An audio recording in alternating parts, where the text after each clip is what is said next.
Olha nós aqui outra vez, bom demais estar com você, estar na sua companhia, aqui no Despluga Podcast para mais uma edição do podcast Zaqueu e Você. É com profunda alegria no meu coração que eu tenho o prazer de estar com você, de estar na sua companhia, gozando da sua preferência, da sua audiência. É bom demais estar com você.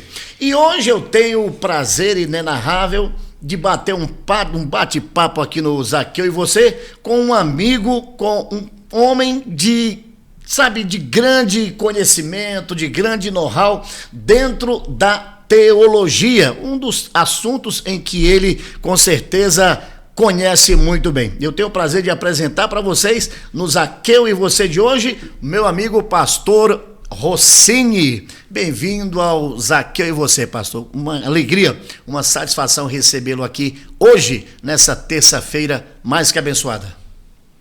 Prazer, Zaqueu, estar aqui juntamente com você. Agradecer já pelo convite de estarmos aqui nesse bate-papo e abençoar aí a vida de muitas pessoas que estão aí ao nosso alcance. Um prazer imenso. Pastor, eu já entrevistei aqui advogados, já professor falando da área política, nacional, internacional, uma cantora, enfim. Eu fiz questão de convidar o senhor quanto pastor, para que a gente possa falar, abordar alguns temas dentro da religião, dentro da teologia. Eu já começo te perguntando, ainda hoje, quando se fala de teologia dentro da igreja evangélica, mais precisamente dentro da igreja pentecostal, ainda existe um certo tabu, uma certa resistência à teologia? Não, pelo contrário, né? Hoje a gente tem uma cosmovisão, né?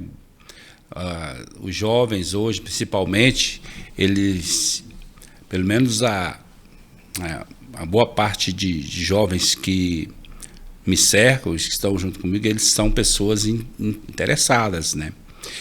E hoje já não tem mais esse tabu, porque a teologia hoje ela faz parte do dia a dia do cristão, da pessoa comum. A teologia ela faz parte. Então, ao meu ver, ela não é mais um tabu como era antes. Hoje eu entro em roda de jovens e até adolescente, eu fico surpreso o quanto que a teologia tem influenciado a vida de muitos, né? Eu vejo eles citando C.S. Lewis, N.T. White e por aí, esses teólogos que têm uma conversa maior com o público jovem. Eu vejo eles muito interessados. Eu falo isso porque eu tenho um filho que lidera jovens lá na comunidade onde a gente faz parte, e antes dele casar a turma reunia sempre lá em casa e hoje a gente se reúne, então a gente vê eles conversando muito sobre a questão da teologia. O senhor é um dos pastores da comunidade cristã Videira? Não, eu tenho pouco tempo que fui para lá. Eu era da Assembleia de Deus, era um pastor auxiliar, e hoje, no ano passado eu pedi desligamento e hoje acompanho meu filho, acompanho a minha família, né, que é meu filho, minha filha, meu genro, minha nora, os netos. Para a gente estar em um ambiente só. Então hoje eu congrego na comunidade cristã Videira. Congrega, mas continua sendo pastor, naturalmente. Como lá eu entendi que a proposta deles, eu cheguei lá, hoje eu sou um membro normal, mas apesar que a maioria das pessoas me conhecem como pastor mesmo, né? Então todos me têm como pastor, mas eu não sou nenhum pastor da comunidade, não. Eu faço parte da membresia. Muito bem. Quando a gente fala de teologia, o senhor falou aí da comunidade, dos jovens mais especificamente, isso é muito bom porque mostra a necessidade, o anseio, né, do jovem em aprender a importância da teologia. Eu ouvi muito, pastor, na década de... até mesmo em 2000, quando se falava de teologia, muitos diziam, teologia deixa o homem carnal, teologia afasta o homem de Deus, sendo que, na verdade, a pessoa falava de algo que ela terminantemente não conhecia. Porque theo vem de Deus, do grego, né? E logia de estudo. Então é estudo acerca de Deus, ou dos Sim. atributos de Deus, porque Deus não pode ser estudado, e sim os seus atributos. Então a teologia é algo importante, eu diria até imprescindível, para o jovem que lidera e para o jovem que tem o anseio de ser um líder, de ser um pastor, enfim, de ter conhecimento, como disse Paulo para Timóteo, procurar apresentar-te a Deus como obreiro aprovado, que não tenha do que se envergonhar e que maneje bem a palavra da verdade. É imprescindível que seja o jovem cristão, ele busque esse conhecimento para poder, no ministério, ensinar e ensinar com muita propriedade, não é mesmo? Sim, essa é uma questão fundamental. É uma questão fundamental. Você falando aí sobre... eu sou da década de 70 e... Somos, né? Somos. Somos. E quando eu fui levar... quando eu demonstrei o meu interesse ao meu pastor, na época, bem jovem mesmo, né? Com 18, 19 anos, o meu pastor falou assim, mas estudar teologia, mas... teologia esfria a pessoa, deixa a pessoa com a mente mundana. Mas porque eu tinha que pegar com ele uma liberação para poder estudar, né? Aí foi o primeiro incentivo, entre aspas, né, que eu recebi foi esse: estudar teologia deixa a pessoa fria, né? Como eu fui criado num ambiente assembleano, pentecostal assembleano, e essa realidade para estudar teologia também era vista assim não era vista com bons olhos. E aí, mas qual a diferenciação que eu fazia? Eu tinha amigos de outras denominações e que também faziam teologia, e aquilo ali me admirava de uma forma assim tão intensa que eu falei, vou fazer teologia. E aos 16 anos foi a minha primeira leitura da Bíblia toda. Falei, é isso que eu quero, é isso que me chama a atenção. E aí comecei a comprar comentários, a livros, tanto livro devocional como livros teológicos, e aí o interesse foi crescendo aí, né? Então eu fui criado num ambiente pentecostal que não dava valor ao conhecimento, mas eu via que o conhecimento, pelo que eu via na Escritura, era imprescindível, né? Então, a partir daí comecei a estudar, comecei a ver e vi que essa era uma necessidade, né? Pastor, o senhor falando aí que obteve o primeiro incentivo do seu pastor, falando que a teologia deixava o homem carnal, com uma visão muito secular e etc. Como as coisas mudam, né? Porque na década de 80 até 90, ainda existia líderes que não só falavam contra, como deveras não participavam. Mas como as coisas mudam, porque hoje, até no meio pentecostal assembleiano, existem assembleias, convenções até, que se porventura, se o pastor não for formado em teologia, ele não dirige a igreja, não é verdade? Sim. Pode falar o nome do ministério aqui, né? Pode. Tanto Madureira como a própria missão hoje, né? Eu posso dizer que eu fiz parte também na própria Madureira, onde congreguei. de ensinar num antigo núcleo chamado ETAD. Eu creio que ainda tem, a ETAD ainda tem, né? Que é a Escola de Educação Teológica das Assembleias de Deus. Mas a ETAD era nível médio ou nível superior? Nível médio. Nível médio. Superior era a FATAD, né?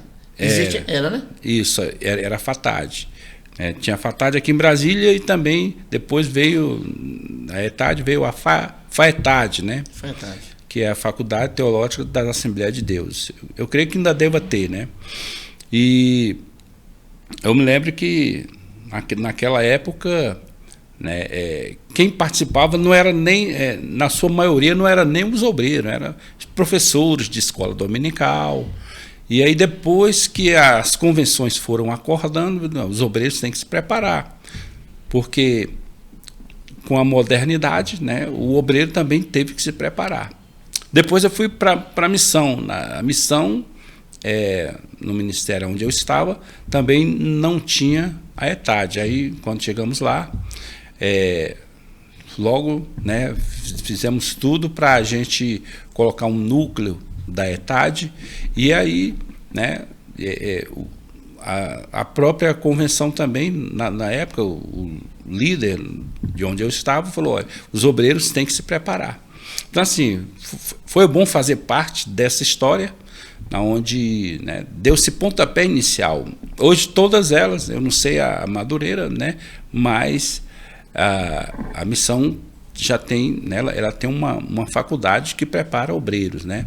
A Madureira tem também, né? Se não me engano, é a ESCOM, que prepara, né, que tem a faculdade teológica. É a antiga fé, FATAD, eu creio que, né, que é a ESCOM hoje, né? Olha só, pastor, como o senhor disse agora há pouco, é imprescindível que o obreiro ele tenha esse conhecimento, porque eu fico indagando-me o seguinte: se porventura o sacerdote católico ele é formado não só em teologia como também em filosofia, o líder evangélico ou de qualquer outra religião ou denominação, ele tem por obrigação também de ter esse conhecimento para que ele possa, com propriedade, passar conhecimento para os seus fiéis. Porque imagina um obreiro, um pastor que não conhece os fundamentos da fé, da própria história, da eclesiologia, enfim, vai passar o que para a igreja? Vai passar essa coisa do dia a dia, do chamado oba-oba. Né? Você vai... porque infelizmente é lamentável, mas tem pregador que você sai de casa para ir para um culto, para assistir o culto, ou para cultuar, o que seja, e uma palavra tão paupérrima, tão pobre, que você sinceramente pensa: mas eu poderia ter ficado na minha casa, teria ganhado mais. Aí a pessoa: mas como se deixar de ir para o culto para poder ficar em casa? Porque se for para você ir para um culto, para ouvir uma palavra que deveras não tenha fundamento, não tenha exegese bíblica, lamentavelmente eu acho que você perdeu tempo. Porque a teologia, ela, na realidade, ela dá uma base, ela não é para chancelar, né, a chamada de um obreiro. Pelo contrário, o obreiro que tem uma chamada, né, o líder, aquele que tem uma vocação, ele tem que saber, né, dar respostas, além da teologia, resposta filosófica, respostas sociológicas, históricas, né? Conhecer a história. Quem não conhece a sua história, né, fica até complicado, né? Às vezes você vê uma pessoa que antigamente a gente era criado, né, na década de 80, 90, o que eu chamo de evangelho de gueto, né? As pessoas, elas diziam o seguinte, tinha aquele discurso na igreja: olha, é só aqui que você tem o caminho da salvação, é aqui que é a doutrina correta, é o ensinamento correto. As outras aí, né, a gente não pode chamar nem de irmão nosso, né, porque não tem. E aí muitas pessoas, eles não questionavam. Hoje, né, eu me lembro na década de 90, 2000, que né, a minha geração naquela época já começou a ir para a faculdade, começou a questionar. Né? Aí era taxado de quê? De rebelde. Quando não se tinha uma resposta, aí a pessoa era tratada como rebelde. Mas hoje não, hoje, pelo menos o contexto que eu convivo agora, na sua grande parte, eu vou dizer até, né, com segurança, mais de 50% dos jovens que eu conheço são jovens que foram para a universidade, que eles têm um pensamento, e lá eles tiveram outros ensinamentos e eles já foram com uma base teológica e não se desviaram. Né? E na nossa época, quando um jovem passava no vestibular, era uma preocupação do pai, da mãe. Por quê? Porque o menino foi criado naquele meio, e aí, com certeza, ele iria se desviar dos caminhos do Senhor, mas não era dos caminhos. Né? Então, eles passaram a ter uma visão mais crítica do mundo, e eu costumo dizer o seguinte, que quem lê, né, e estuda a palavra, ele tem uma visão crítica, inclusive do mundo que está à sua volta, inclusive o mundo religioso. Né? Por exemplo, um pastor que vai para um púlpito e ele abre um texto. Eu às vezes, eu saio de cultos que eu vou com a crise, né? Eu entro pior do que eu entrei. Falando assim, né? Aliás, eu saio pior do que entrei. Por quê? Porque eu chego lá, igual você falou, para ouvir uma mensagem. Aí o pregador vem, abre o texto, fala, opa, maravilha, vai abrir, esse texto aí vai ser maravilhoso, Deus vai falar grandiosamente. Aí ele abre o texto, lê o texto, e aí vai pregar outra coisa que não tem nada a ver com o texto, e aí o jovem que está ali muitas vezes perto de mim falou, peraí, mas ele abriu um texto, não vai pregar no texto, não vai falar nada, ele foi embora do texto e nunca mais voltou para o texto. Então, hoje, muitos têm essa visão crítica. E antes, a gente não podia questionar, porque, né, era o quê? Era o espírito. Né? Toda falta de cultura, de educação, de estudo, era colocado na responsabilidade do espírito. E hoje a gente vê que aquilo ali era um falso discurso. Né? Era algo que não correspondia à realidade. É interessante porque quando o senhor fala que os jovens da década de 70, 80, eles tinham uma visão, e hoje o jovem ele tem uma visão mais ampla. Porque naquela época a pessoa dizia o seguinte, não precisa estudar não, busca Deus. Não é errado buscar Deus, terminantemente, até porque é imprescindível, nós precisamos. Só que enquanto Jesus não vem, ou você não vai, faz uma faculdade, se prepara, faz concurso. Eu acredito que quando a pessoa ela não está satisfeita com o estado dela, ela tem que procurar mudar. E a mudança começa a partir dela, né? Como diz o filósofo, mude o mundo a partir de você. É verdade. É a partir de você, é a partir de mim que a coisa tem que acontecer. E essa visão do jovem hoje, de estar na faculdade, de buscar meios para se preparar, é imprescindível, é muito importante. Porque quando a gente fala nessa questão do jovem de outrora, me lembra também aquilo que eu acredito piamente que acabou, ninguém ouve mais falar. Porque antigamente quando um jovem, ou até mesmo quando um membro fazia algo que não estava de acordo com seja a ética ou os ensinamentos daquele ministério, ele era excluído. Tem muito isso, não tinha? Tinha. Excluía. Chegou certa feita para mim um amigo meu, de longa data, ele falou assim para mim, Zaqueu, cara, quando eu divorciei, o pastor fulano de tal, que é muito conhecido, não vou falar nome aqui para depois não receber processo. Apesar de que o que eu estou falando aqui não é conversa, não é mentira, mas todavia não vou mencionar nome de ninguém, vou dar ibope para ninguém não. Ele falou que o pastor X, quando ele divorciou, o pastor o excluiu. E esse pastor que o excluiu, deixou a mulher, arrumou uma mais nova, casou, não deu certo e já arrumou outra. Quer dizer, por que ele não se auto-excluiu também? Mas não, ele é presidente de ministério, ou seja, o cara tem um ministério na mão. Quem é que vai ousar questioná-lo? Porque como você disse agora há pouco, se porventura fizer isso, é rebelde. Não é mais excluído como outrora. Mas terminantemente ali, eles têm essa mania de falar que criaram os jargões no meio evangélico sem base, sem sustentação para autoproteção. Não se levante contra o anjo do Senhor, o ungido do Senhor. O anjo do Senhor no Antigo Testamento era Jesus.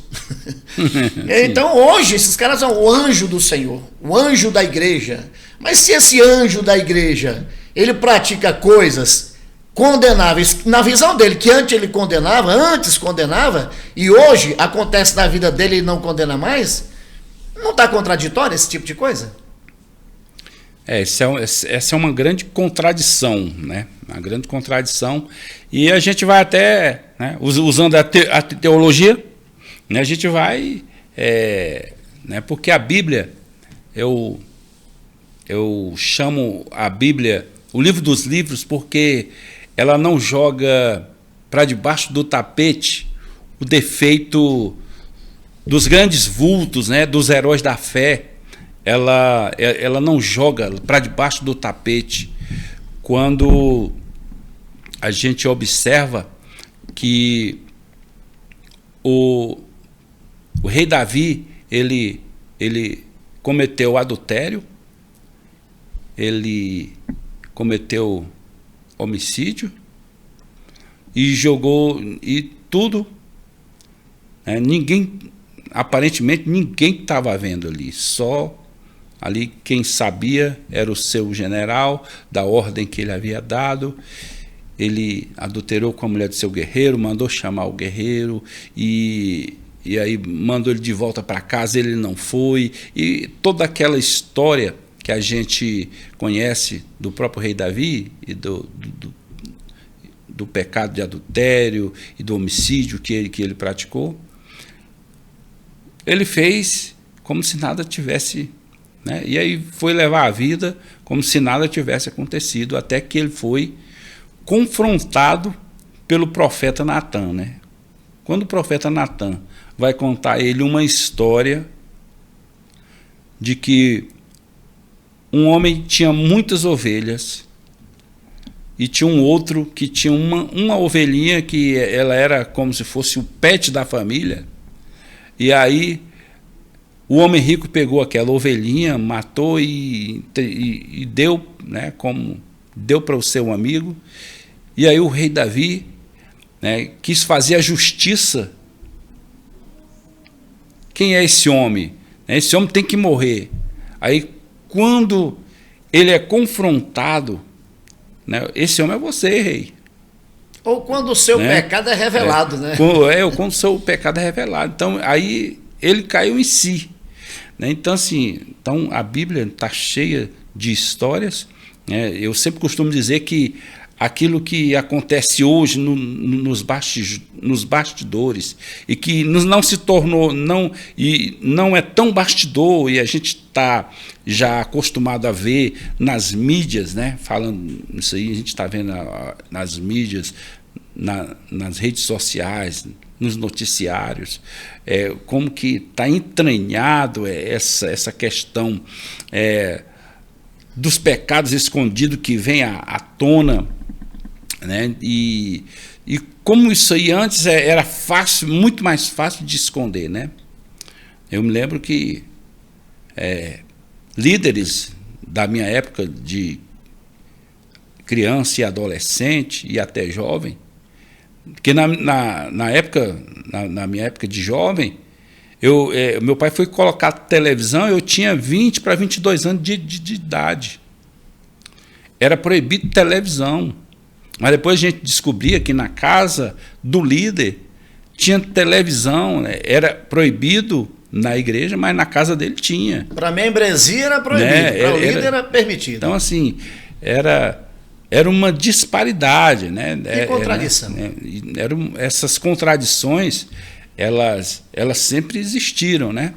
Hoje está mais aberto. Então, por isso, o povo estudou mais, o povo está questionando mais. O povo tem um conhecimento que hoje eu posso dizer que muitos leigos têm um conhecimento até maior do que certos, né, líderes de igrejas. Eles têm conhecimento. Pode não ter a chamada, né, mas tem muitos que têm conhecimento. Daí a importância de se ter uma mensagem coerente com a vida, né, o exemplo, né, que o meu sermão seja a minha própria vida, né? Eu penso dessa forma. Então, hoje em dia, a gente, esses paradigmas das coisas escondidas têm sido mais revelada. Por quê? Porque o povo ele não engole mais aquele discurso de faça, né? Faça o que eu digo, mas não faça o que eu faço. Esses paradoxos hoje, para não usar um termo mais diplomático, para não falar hipocrisia, que é o que de fato é por isso que as pessoas hoje elas se insurgem contra essa hipocrisia, esse paradoxo de alguns líderes. É bom que se diga isso, porque não se pode colocar todo mundo numa vala comum, não são todos os líderes, mas tem muitos líderes que adentram por esse caminho da hipocrisia, e vem justamente a calhar quando o senhor acabou de falar do adágio popular: faça o que eu mando, mas não faça o que eu faço. Inclusive, pastor, essa situação toda, diante, às vezes, desses paradoxos de algumas lideranças, tem até, infelizmente, ido muito além, tão somente, do que uma contradição dentro do que se possa dizer dentro de uma forma comportamental. A gente está vendo aí, recentemente, um vídeo da senadora Damares falando que lideranças, grandes lideranças, repetindo, não generalizando, grandes lideranças de grandes igrejas envolvidas nessa questão aí do roubo, da fraude do INSS. Inclusive o pastor Silas Malafaia refutou de forma veemente, até está aí no YouTube para quem quiser ver, ele até dizendo que se porventura, se a senadora não der nomes, ele falou que seria uma leviandade da parte dela. Mas eu acredito na senadora, porque ela sabe o que diz, eu acredito piamente nisso. E é lamentável quando você vê alguns pastores, líderes envolvidos em situação de corrupção, porque o povo já fala tão mal de evangélico, e quando de repente surge alguns líderes praticando essas atrocidades e estes atos de corrupção, é muito feio, é muito chato, é sofrível para a igreja evangélica como no todo. Isso aí é uma triste realidade que o próprio Jesus ele falou, né? Jesus falou que é necessário que venham os escândalos. Ou seja, há uma necessidade de vir esses escândalos, não porque Jesus falou que tem que vir, porque ele já conhece o ser humano, ele sabe o que é que está num ser humano. A palavra de Deus nos diz que Jesus sabe o que é o homem. E então ele diz que é necessário que venham os escândalos, mas ai daquele por quem vem o escândalo. Então a gente sabe que, ressaltando aqui, que tem líderes sérios, na sua maioria, são homens sérios, homens comprometidos com o reino de Deus, são comprometidos com sua família, com o ministério, mas tem uma boa parte aí também que eles deixaram se envolver, né?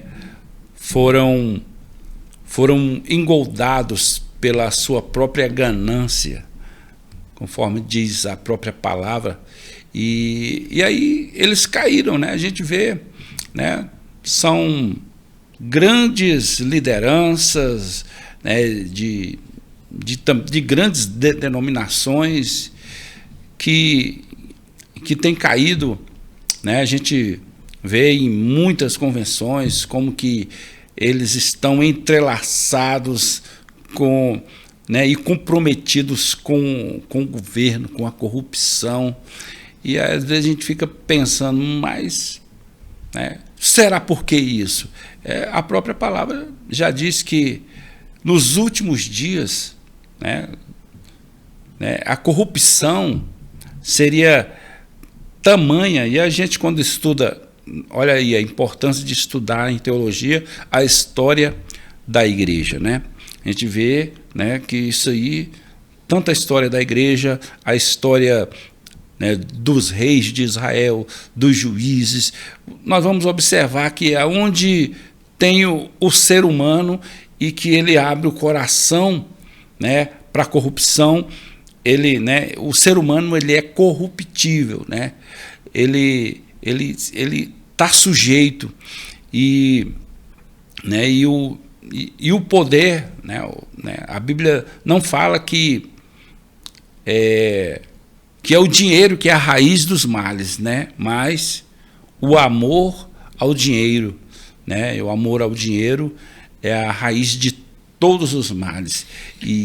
Né? E o que a gente tem visto é exatamente esse princípio, seja religioso ou não, é esse princípio que tem levado muitas vidas à perdição. Esses líderes que erram, que adentram por esse caminho, quando o senhor fala o amor ao dinheiro, esse amor ao dinheiro quer dizer o seguinte: quando o dinheiro no seu coração ocupa o lugar de Deus. Esses líderes amam o dinheiro acima de tudo, acima de Deus, ou for por um momento de fraqueza, caíram, certamente voltarão a se arrepender ou continuarão obstinadamente na corrupção, gozando dos benefícios que o ministério e que parte de suas igrejas o oferecem? A gente não tem uma resposta simples, né? Porque a gente vai ver o quê? O cara que traiu Jesus, né, Judas, ele traiu Jesus por quê? Por dinheiro. O próprio João vai dizer que quando a mulher quebrou aquele vidro de perfume e derramou aquele perfume sobre Jesus, ele disse: isso aí poderia ser vendido e dado aos pobres. Aí o evangelista vai dizer o seguinte: ele não se importava com o pobre, é porque ele era ladrão. Ou seja, foi um homem escolhido por Jesus. Jesus ficou uma noite inteira, Zaqueu. Jesus ficou uma noite inteira orando para escolher os seus apóstolos. Imagina, se Jesus, que era Jesus, que ficou uma noite inteira orando, você vai ver que quando ele foi escolher, ele ficou ainda uma noite inteira orando. E aí, o que é que deu errado aí então? Foi Judas que se perdeu no meio do caminho. Judas se perdeu no meio do caminho, e é o que muitos podem, é o que pode acontecer com muitos, né? Deles não encontrarem o caminho de volta, como Judas não encontrou, né? E a gente pode ver também que enquanto a vida há uma porta, né? A porta da graça ela está aberta, né? Ele pode se converter, mas eu vejo aí que quando a pessoa fica tão enraizada, ela né, principalmente quando se trata de um líder religioso, que ele de certa forma ele conhece a palavra, ele tem o testemunho, eu creio que essa pessoa ela tende a ficar com o coração dela mais duro para que ele se volte novamente. Eu penso assim, não é uma... o que eu estou falando é o que eu penso e o que eu vejo. O que o livro de Hebreus fala é o seguinte, que aqueles que experimentaram, né, as glórias do mundo vindouro e caíram, né, o livro de Hebreus vai dizer que é impossível. Né? Ou seja, ele está trazendo ali que isso aí pode ser uma impossibilidade de alguém retomar o caminho de volta. Pode ser também aquilo que Paulo falou acerca da mente cauterizada, da mente, que não tenha mais sensibilidade de saber diferenciar o santo do profano? Porque, pastor, para nós que somos evangélicos já é um pouco difícil. Claro que todo ser humano erra e pode e deve consertar-se, né? Arrepender-se, que do grego metanoia, mudança de mente, é o que a gente espera. Mas se para nós que somos evangélicos já é difícil compreender, imagina para a pessoa lá fora, que tem a concepção de achar que o crente é perfeito. E não somos perfeitos. Tem ser humano perfeito? Você conhece algum? Me apresenta. Eu não conheço. Agora, isso não quer dizer que não tenha que ser honesto, ter caráter probo e libado.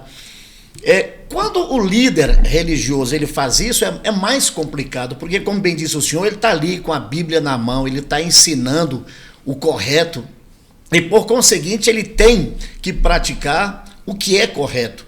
E quando ele adentra por esse caminho do erro, da ganância, da busca pelo dinheiro, e principalmente pelo fácil dinheiro, se é que pode falar que existe dinheiro fácil, é deveras deplorável, porque isso pode causar, e causa em muitas pessoas, profunda decepção.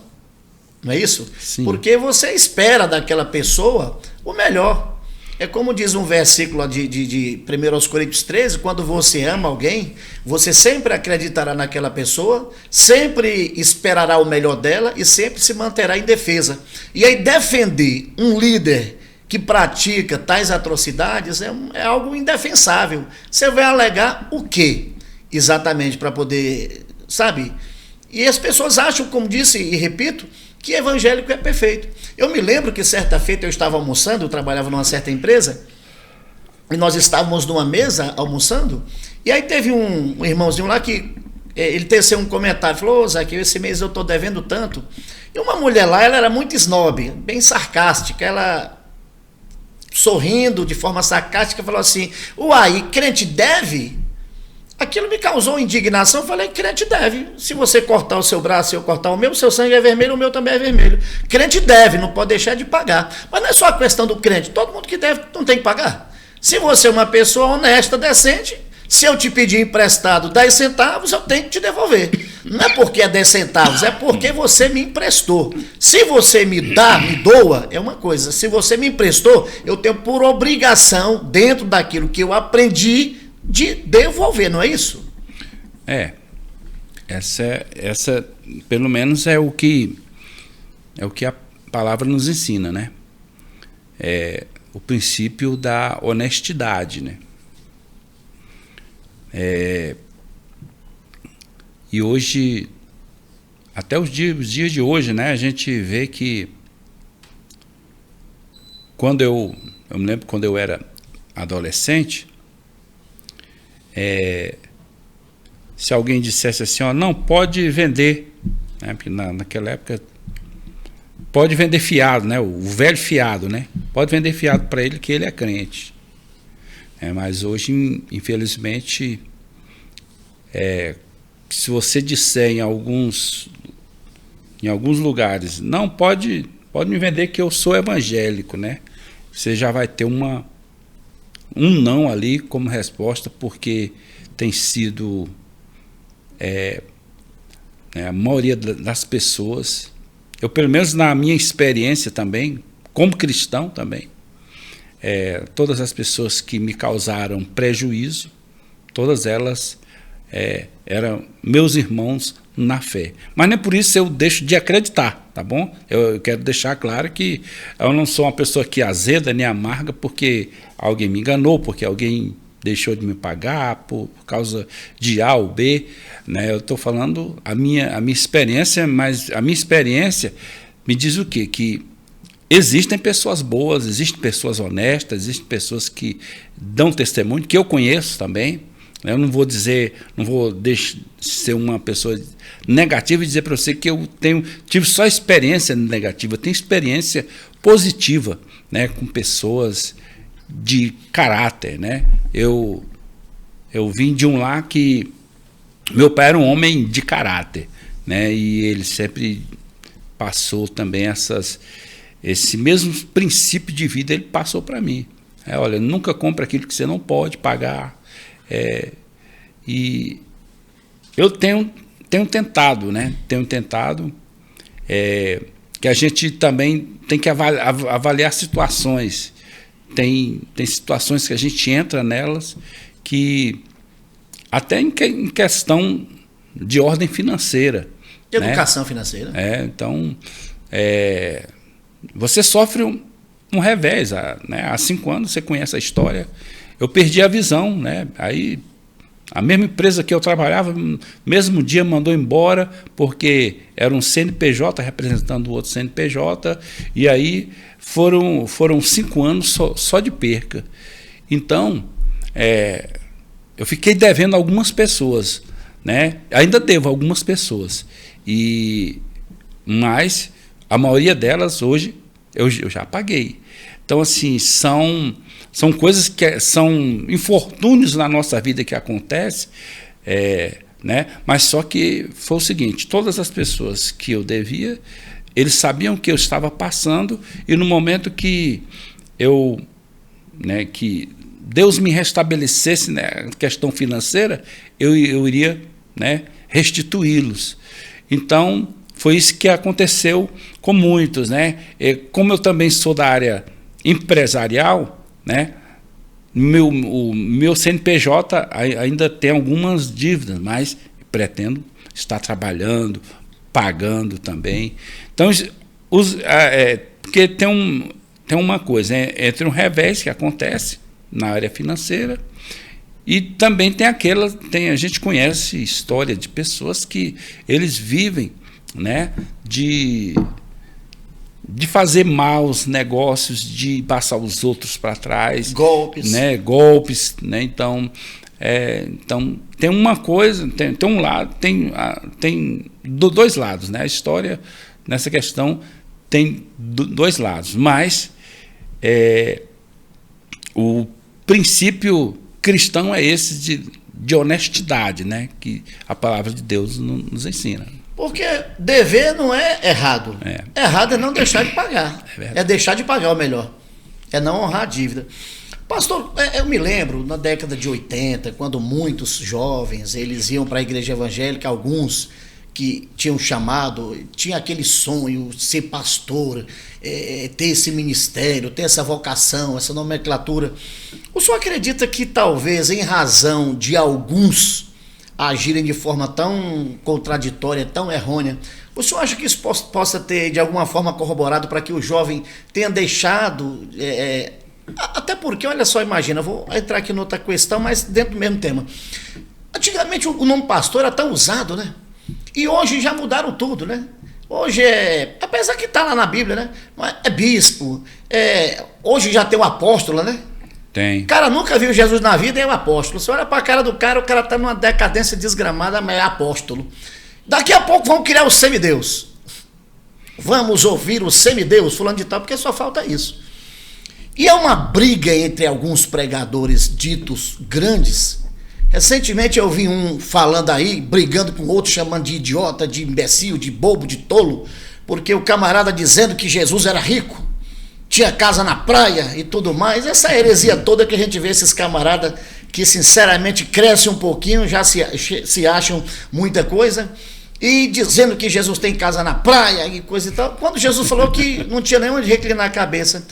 Muitas dessas heresias têm corroborado para que o jovem hoje tenha se distanciado de buscar esse anseio pelo ministério, em razão até dessas mudanças de comportamento de alguns líderes e dessas nomenclaturas de disso e daquilo. Como é que o senhor vê essa questão toda? Eu posso dizer que eu sempre fui um amante da pregação da palavra. E década de 80, 90, aí entramos no século 21, grandes pregadores,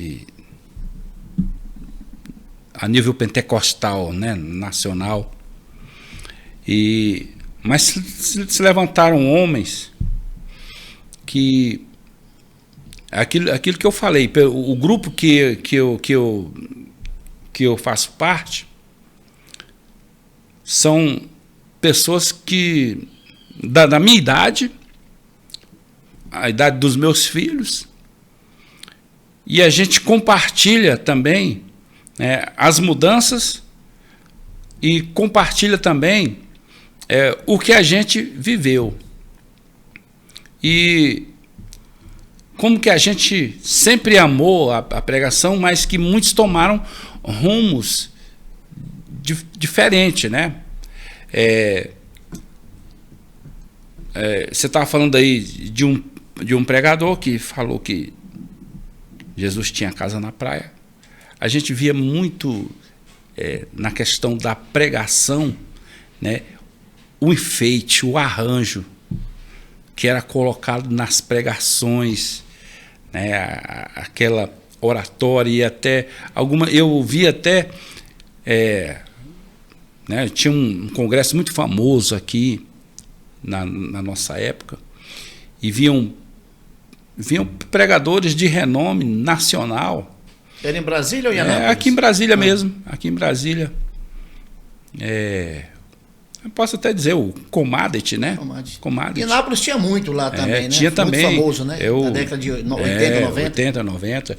Participei muito lá em Anápolis. Eu também. Takayama pregava. Isso. E muitos outros, né? Takayama, o César Augusto na época, Ricardo Gondim e outros, né? Outros vultos, né? Gilmar Santos. Né? E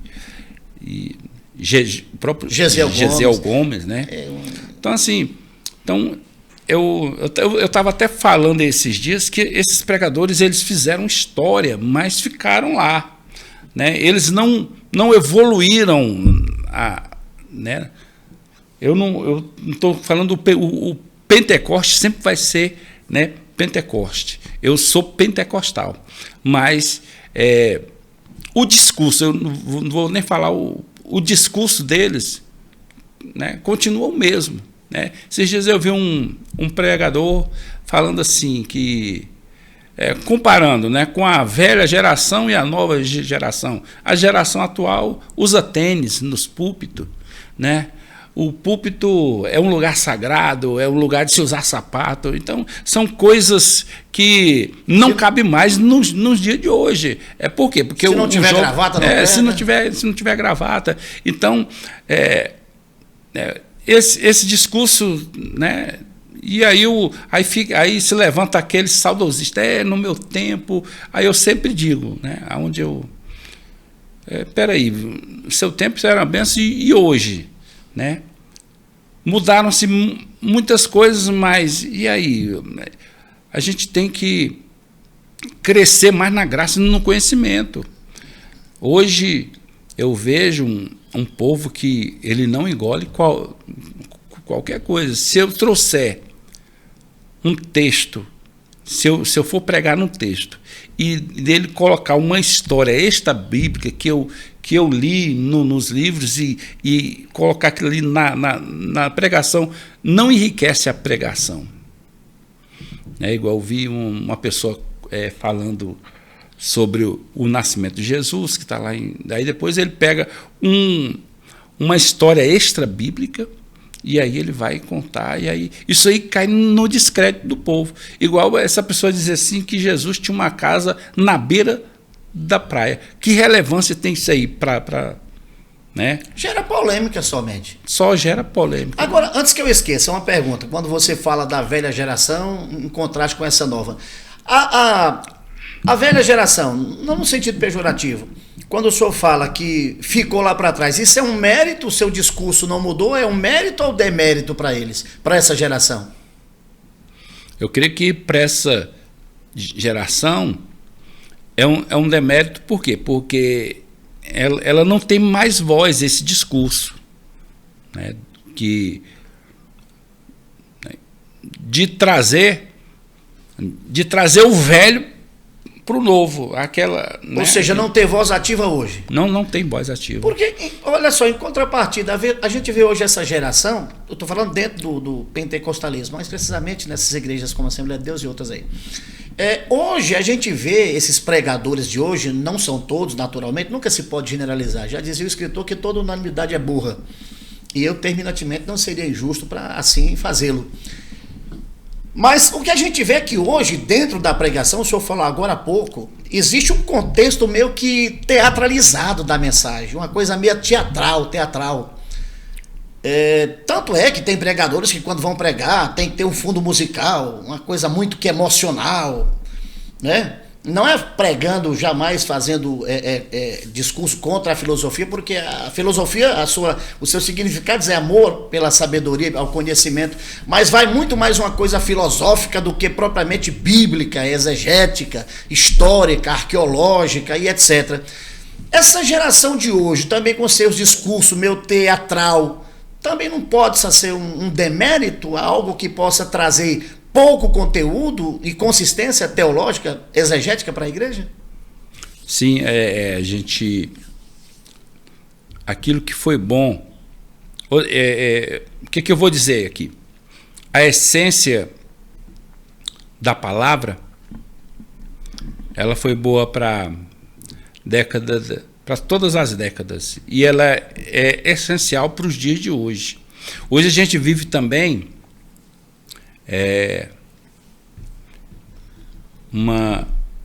uma cultura da superficialidade também.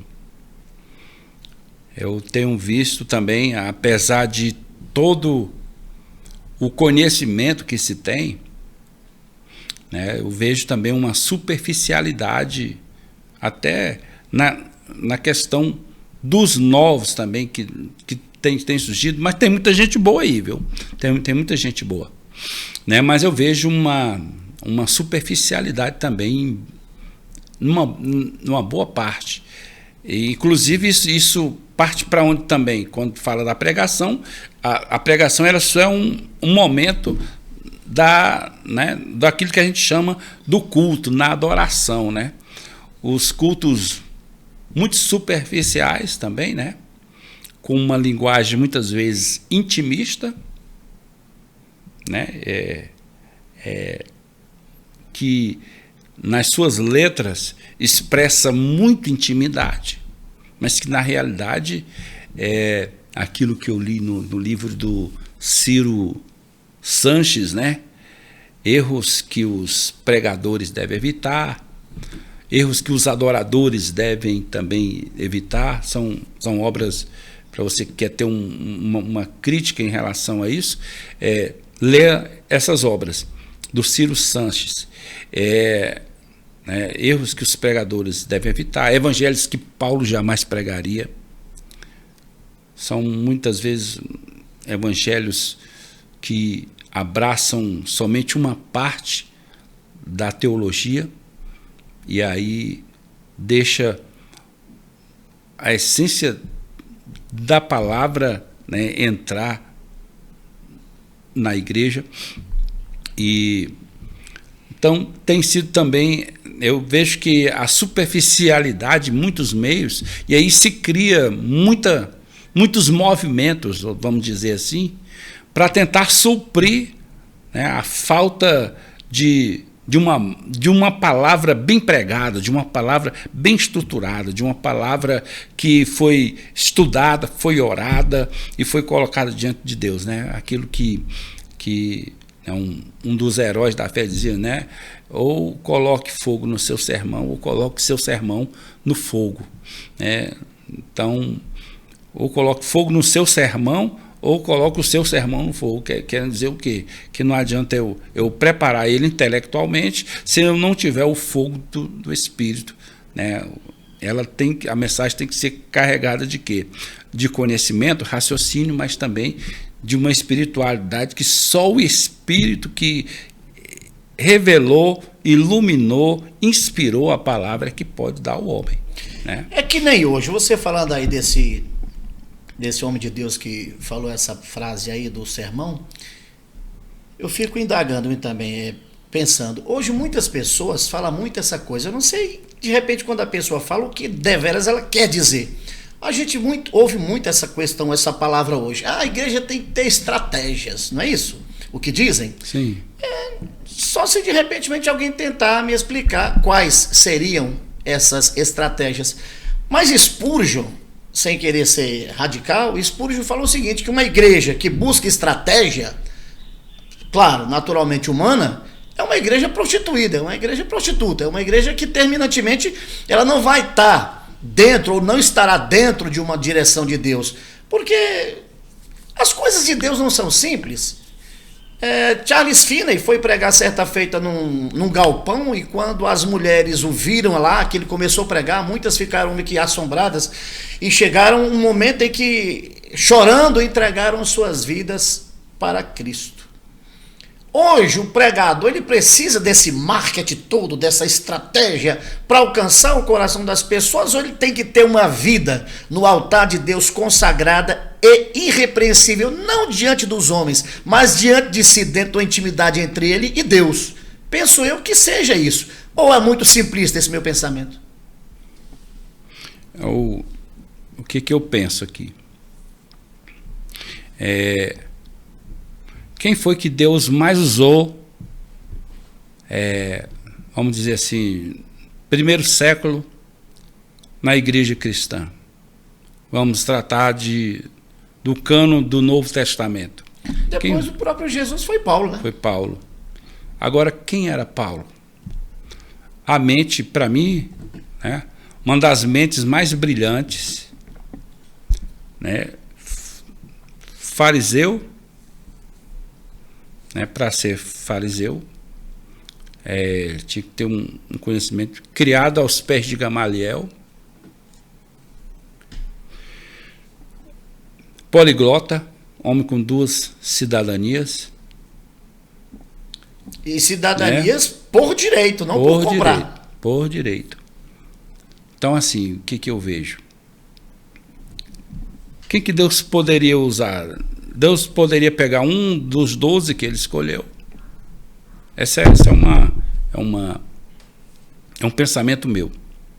Poderia usar Pedro, até o próprio João. João ele usou, né, para ser, né, para fazer para nos legar o evangelho mais profundo, que é o evangelho de João, que leva o seu nome. Mas que foi que Deus usou para trazer, né, trazer em filosofia, em modo de vida, o cristianismo? Foi Paulo. Eu penso que Deus usa, né, mentes brilhantes. Quem que ele chama lá no Velho Testamento? Qual é o maior profeta, o maior legislador do Antigo Testamento? Moisés. Deus não poderia chamar um outro, mas por que eu vejo que Deus chamou Moisés? Moisés era um homem preparado para ser o próximo faraó. Então, Deus usa Moisés para nos legar o quê? O Pentateuco. E dizem alguns estudiosos que, inclusive, até o livro de Jó. Então, assim, Deus pega Moisés do Velho Testamento, Deus pega Paulo no Novo, para trazer o quê? Exatamente o direcionamento para o seu povo. Então, ou seja, é simples, mas assim, eu sempre digo que quanto melhor for a ferramenta, quando eu lecionava numa escola, tinha um obreiro que ele não tinha estudo, e aí ele queria fazer as coisas e ele achava que isso não era importante. Aí eu usei esse exemplo. Quem foi que Deus mais usou? Deus não vai deixar de usar, quem não tem estudo, quem tem menos cultura, Deus não vai deixar de usar. Mas Deus sempre vai usar mais quem tiver mais, que for uma ferramenta mais afinada. E também eu digo isso no ministério de pregação também, no ministério do ensino. Deus vai usar, essas pessoas para um direcionamento melhor. Sempre que você vai ver também os heróis da fé, na sua maioria, eram homens que tinham um profundo conhecimento, né, teórico, mas depois, né, o conhecimento pessoal de Deus. E todos eles vieram de escolas onde eles aprenderam. Você vai ler, por exemplo, citado aqui, Charles Finney, né? Finney era o quê? Ele era advogado, mas quando ele achou a Bíblia, você vê lá na sua biografia, aí que ele passa a viver essa vida de consagração. Lutero, que é, né, o nosso reformador do século XV, foi o homem que Deus usou, né? Era o quê? Era um padre, né? Era um sacerdote católico que tinha um profundo conhecimento. Então, assim, Deus sempre vai usar, né? Quanto mais você se aprimorar, mais você buscar, mais Paulo também diz, o que Paulo dizia?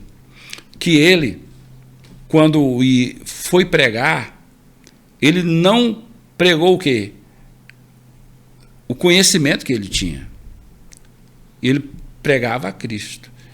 E aí que reside na nossa pregação. Você tem conhecimento, mas o seu conhecimento não é nada diante daquilo, diante da revelação que a palavra de Deus tem, né, para, no momento, dispor o texto bíblico, dispor a palavra debaixo de uma autoridade, né, da própria palavra e daquele do próprio que revelou a palavra, que é o Espírito Santo. Ou seja, o tema central de todo cristão é a cruz. É a cruz.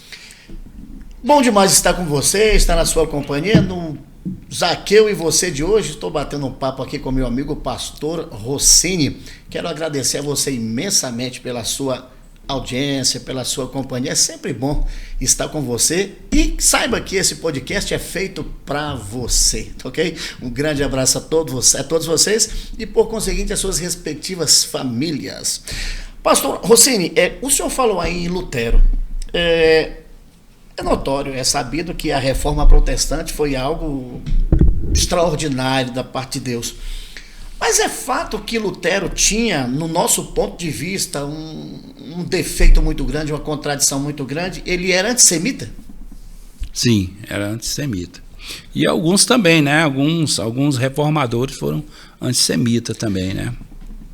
É compreensível um cristão, ele dizer que ama a Deus e que aborrece, que não gosta de Israel e que, por conseguinte, prega contra Israel, afirmações tais como o Israel de hoje não é o de outrora.